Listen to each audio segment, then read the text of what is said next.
Hello everyone, I'm George from Ireland, so welcome back to my channel. And this is Requiescat in Pace to Ozzy Osbourne, the Prince of Peace. Probably peace is the last thing he wants. He wants something very loud.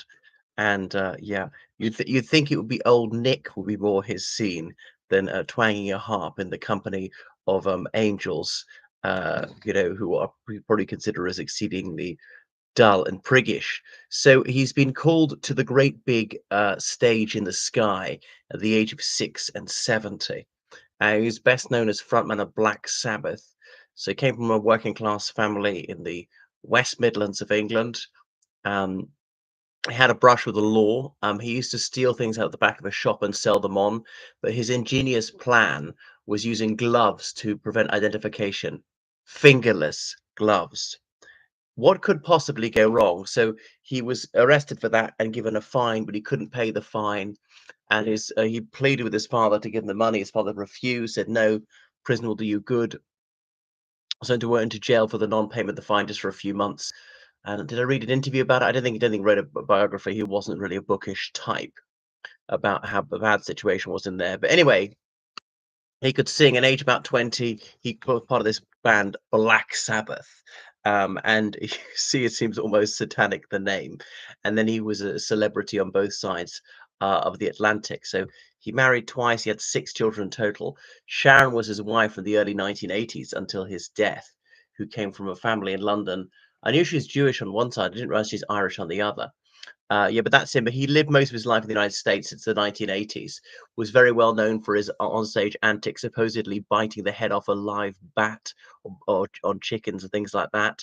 But people say you get what is it, tetanus for it, and some people hated him, the Christian fundamentalists. I remember one of those interviews he gave over 20 years ago when he sort of came back into fashion in the noughties, and he's saying he was in some town in Texas, and people said to him, people on television saying, "We're gonna give Ozzy Osbourne a real Texas welcome."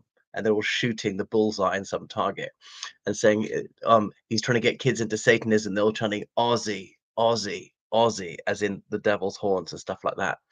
And then one time when he was, his wife used to prevent his drug addiction. Who was an alcoholic, used to take his clothes away so he couldn't leave the house to go and buy a drink. But then says to get out of the house, he put on his wife's clothes. And one time he was walking around in Texas and he's bursting for a Slazenger, and he took a slash that turned out to be up against the Alamo. And the Texan said to him, "How would you like it if I took a piss in your Buckingham Palace?" And he said, "I wouldn't give a shit, mate," which I'm sure he wouldn't. So it went on. So he was irreverent and totally genuine. And there was Meet the Osbournes in the early 90s. So one of his daughters and sons was in it. I think the other son didn't want to be in it at all. Yeah. So his wife Sharon, she was known for being a judge on the X Factor, and stuff like that. So he's suffering. He was diagnosed with Parkinson's about 6 years ago, and he finally succumbed to it. So he gave one big concert only a few weeks before his death.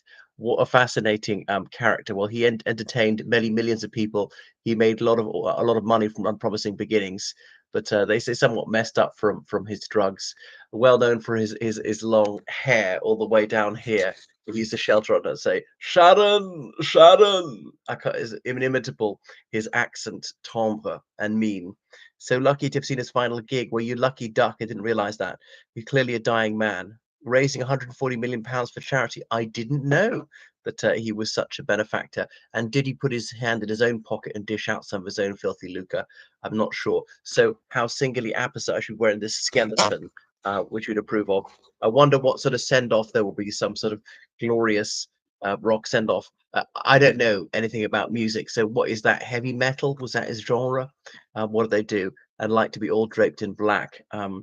Goodness. So that was him. Very authentic. Is almost the end of an era.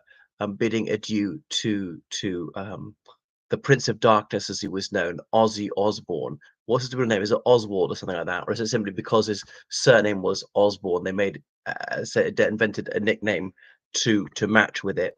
Remember when George Osborne was Chancellor around about 2010, saying, "Well, he was the real Prince of Darkness, not Ozzy." Okay, so thank you for watching my channel. Toodaloo.